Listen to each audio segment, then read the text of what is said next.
ಆಯ್ತು ಅಂತೇಳಿ ಇವತ್ತು ನರೇಂದ್ರ ಮೋದಿ ಅವ್ರನ್ನ ಇಡೀ ಪ್ರಪಂಚದಲ್ಲಿ ಮೆಚ್ಚಿದ್ರು. ಇಲ್ಲೆಲ್ಲರೂ ನಾವು ಸುಮಾರು ಜನ ಆ ಮೀಟಿಂಗ್ ಹೋಗ್ಬೇಡ್ರಿ, ಈ ಮೀಟಿಂಗ್ ಹೋಗ್ಬೇಡ್ರಿ, ಬಿಜೆಪಿ ಅವ್ರು ಕರೆದ್ರೆ ಹೋಗ್ಬೇಡ್ರಿ, ಆ ಕಡೆ ಈ ಕಡೆ ಪಾಪ ಎಲ್ಲ ಒಟ್ಟಾಗ್ತಾರೆ. ನರೇಂದ್ರ ಮೋದಿಜಿ ಅವರಂದ್ರೆ ಯಾವಾಗ MP ಎಲೆಕ್ಷನ್ ಬರ್ತದೋ ಅಂತ ಕಾಯ್ತಾವ್ರೆ.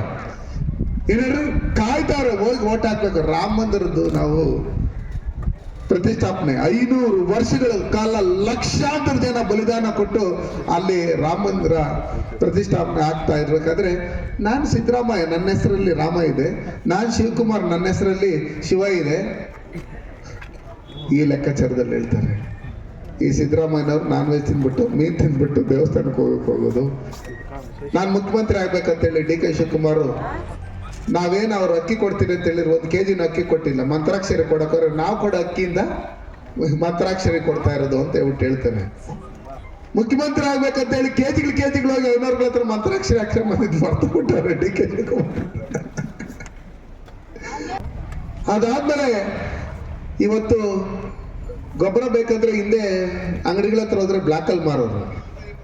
ಇವತ್ತು ಬ್ಲಾಕಲ್ಲಿ ಗೀಕಲ್ಲಿಲ್ಲ, 2-2.5 ಸಾವಿರ ರೂಪಾಯಿ ಮಾರ್ತಾ ಇದ್ದಿದ್ದು ಗೊಬ್ಬರ ಸನ್ಮಾನ್ಯ ನರೇಂದ್ರ ಮೋದಿ ಅವರು 2,000 ರೂಪಾಯಿ ಸಬ್ಸಿಡಿ ನಮ್ಮ ಪರವಾಗಿ ಅವ್ರು ಕಟ್ಟಿ ಯೂರಿಯಾ, DAP ಇನ್ನೊಂದು ಮತ್ತೊಂದು ಎಲ್ಲ ನಮ್ಮ ಕಮ್ಮಿ ರೇಟಲ್ಲಿ ಕೊಡ್ತಾ ಇರ್ತಕ್ಕಂಥದ್ದು ಸನ್ಮಾನ್ಯ ನರೇಂದ್ರ ಮೋದಿ ಅವರು. ಬ್ಲಾಕಲ್ಲಿ ಮಾರ್ತಾರೆ ಅಂತ ಹೇಳಿ ಆ ಗೊಬ್ಬರಕ್ಕೆ ಬೇವಿನ ರಸನ ಮಿಕ್ಸ್ ಮಾಡಿ ಎಲ್ಲೂ ಬ್ಲಾಕಲ್ಲಿ ಕೆಮಿಕಲ್ ಫ್ಯಾಕ್ಟ್ರಿಗಳಿಗೆ ಹೋಗ್ಕೊಡ್ದು ಅಂತ ಇದು ಮಾಡಿರ್ತಕ್ಕಂಥದ್ದು ಸನ್ಮಾನ್ಯ ನರೇಂದ್ರ ಮೋದಿಜಿಯವರು. ಕಿಸಾನ್ ಸನ್ಮಾನ್ ಯೋಜನೆ ಕೊಟ್ಟಿರ್ತಕ್ಕಂಥವ್ರು ನರೇಂದ್ರ ಮೋದಿಯವರು, ಮುದ್ರಾ ಯೋಜನೆಯಲ್ಲಿ ಲೋನ್ಗಳು ಕೊಡ್ತಾ ಇರ್ತಕ್ಕಂಥವ್ರು ನರೇಂದ್ರ ಮೋದಿಯವರು, ಫಸಲ್ ಬಿಮಾ ಯೋಜನೆಯಲ್ಲಿ ಯಾರ್ಯಾರು ವ್ಯವಸಾಯಕ್ಕೆ ನಾವು ಬೆಳೆ ಬೆಳಿತೀರಿ ಆ ಬೆಳೆ ಏನಾದ್ರು ಸರಿಯಾಗಿ ಬಂದಿಲ್ಲ ಅಂದ್ರೆ ಅದಕ್ಕೆ ಇನ್ಸೂರೆನ್ಸ್ ಕೊಟ್ಟಿರ್ತಕ್ಕಂಥದ್ದು ಸನ್ಮಾನ್ಯ ನರೇಂದ್ರ ಮೋದಿಯವರು. ಏನು ಸಾಯಿಲ್ ಟೆಸ್ಟ್ ಫ್ರೀಯಾಗಿ ಮಾಡ್ಕೊಡ್ಬೇಕಂತ ಹೇಳಿ ಇದು ಕೊಟ್ಟಿರ್ತಕ್ಕಂಥವು ಸನ್ಮಾನ್ಯ ನರೇಂದ್ರ ಮೋದಿಯವರು. 1 ಡಿಸ್ಟಿಕ್ ಏನ್ ಲಕ್ಷ್ಮಣ್ ಗೌಡ್ರೆ, 1 ಜಿಲ್ಲೆ 1 ಬೆಳೆ ಅಂತೇಳಿ ಇತ್ತಂದಿರ್ತಕ್ಕಂಥವು ಸನ್ಮಾನ್ಯ ನರೇಂದ್ರ ಮೋದಿಜಿಯವರು. ಇಡೀ ದೇಶದಲ್ಲಿ ನಮ್ಮ ರೈತರ ಆದಾಯ ದ್ವಿಗುಣ ಆಗ್ಬೇಕಂತೇಳಿ FAOಗಳನ್ನ, ರೈತ ಉತ್ಪಾದಕರ ಸಂಘಗಳನ್ನ ಕೊಟ್ಟಿರ್ತಕ್ಕಂಥವು ಸನ್ಮಾನ್ಯ ನರೇಂದ್ರ ಮೋದಿಜಿಯವರು. ಇವತ್ತು ಭಾರತ್ ರೈಸ್ ಅಂತ ಬಿಟ್ಟೇಳಿ ಇವತ್ತು ಇವ್ರೇನೇನ ಕೊಡ್ತೀನಿ ಅಂತ ಹೇಳ್ತಾ ಇರಲ್ಲ, ಅವ್ರ ಕೈಯಲ್ಲಿ ಕೊಡಕ್ಕಾಗಿಲ್ಲ.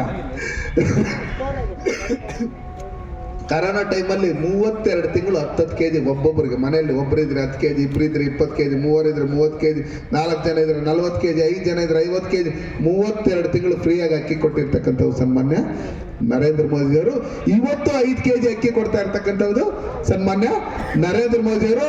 ನಾವು ಕೊಡೋ ಅಕ್ಕಿಯಲ್ಲಿ 5 kg ಅಕ್ಕಿಯಲ್ಲಿ 2 kg ಮಾಡ್ಕೊಂಡು 1 kg KH-ಬಿನಪ್ಪನು, ಇನ್ನೊಂದು kg ಸಿದ್ದರಾಮಯ್ಯ ಮಾಡ್ಕೊಂಡು ಮಣ್ಣಿರೋ ರಾಗಿ ಕೊಡ್ತಾ ಇರ್ತಕ್ಕಂಥದ್ದು ಸಿದ್ದರಾಮಯ್ಯನವರು. ಹಿಂದೆ ಆದ್ರೂ ಬಸ್ಗಳೆಲ್ಲ ರಿಪೇರಿ ಆದಾಗ ಡಕೋಟಾಕ್ಸ್ ಬಸ್ಗಳು ತೆಳ್ಳಕ್ ನಮ್ ಗಂಡ್ಮಕ್ಳು ಇರ್ತಾ ಇದ್ರು. ಇವತ್ತು ಹೆಣ್ಮಕ್ಳಿಗೆ ಮಾತ್ರ ಫ್ರೀ ಅಂತ ಹೇಳ್ಬಿಟ್ಟು ಹೇಳಿರೋದ್ರಿಂದ ಎಲ್ಲ ರಿಪೇರಿ ಆದ್ರೆ ಆ ಹೆಣ್ಮಕ್ಳೇ ತಳ್ಬೇಕು ಬಸ್ಗಳನ್ನ. ಆ ಕೆಲಸ ಕೊಟ್ಟಿರ್ತಕ್ಕಂಥದ್ದು ಸಿದ್ದರಾಮಯ್ಯನವರು. ಮತ್ತೆ ಏನೋ ನಾವು ಬಜೆಟ್ ಮಂಡಿಸ್ತೀರಿ, ಹಂಗ್ ಮಾಡ್ತೀರಿ, ಹಿಂಗ್ ಮಾಡ್ತೀರಿ, ಅದ್ ಮಾಡ್ತೀರಿ, ಇದ್ ಮಾಡ್ತೀರಿ ಅಂತ ಹೇಳ್ಬಿಟ್ಟು ಹೇಳ್ತಾ ಇದ್ದಾರೆ. ನಾವು ಬರೀ ಕೋಲಾರ ಜಿಲ್ಲೆದು ಮಾತ್ರನೇ ಡೆವಲಪ್ಮೆಂಟ್ ಕೋಲಾರ ಜಿಲ್ಲೆಗೆ ಬಳಸ್ಕೊಬೇಕನ್ನಂಗಿದ್ರೆ ಚೆನ್ನೈ ಎಕ್ಸ್ಪ್ರೆಸ್ ಕಾರಿಡಾರ್ಗೆ 6,000 ಕೋಟಿ ಹಣ ಹಾಕಿರೋದು ಆ ರಸ್ತೆ ಮಾಡ್ತಾ ಇರೋದಕ್ಕೆ. ಅದ್ರ ದುಡ್ಡು ಯಾರು ಸಿದ್ದರಾಮಯ್ಯ ಅವ್ರು ಕೊಡೋರು, DK ಶಿವಕುಮಾರ್ ಕೊಡೋರ, ಇಲ್ಲ ಇಲ್ಲಿ MLA ಅವ್ರು ಕೊಡೋರ, ಯಾರು ಕೊಡೋರು? 6,000 ಕೋಟಿ. ಜಲಜೀವನ್ ಮಿಷನ್ ಅಂತ ಹೇಳ್ಬಿಟ್ಟು ಹೋಗಿದ ಕಡೆ ಎಲ್ಲ ಗಡಾರಿಗಳು ಈ MLAಗಳು ಕಾರ್ ಡಿಕ್ಕಿಯಲ್ಲಿ ಇಕ್ಕಬಿಟ್ಟವ್ರು. MLA ಏನು ಗಡಾರಿ ಚರಕೆ, ಅವ್ರು ಇನ್ನೊಬ್ರು ಕತ್ರಿ ಇಕ್ಕಬಿಟ್ಟವ್ರೆ ಜೋಪಲ್ಲಿ.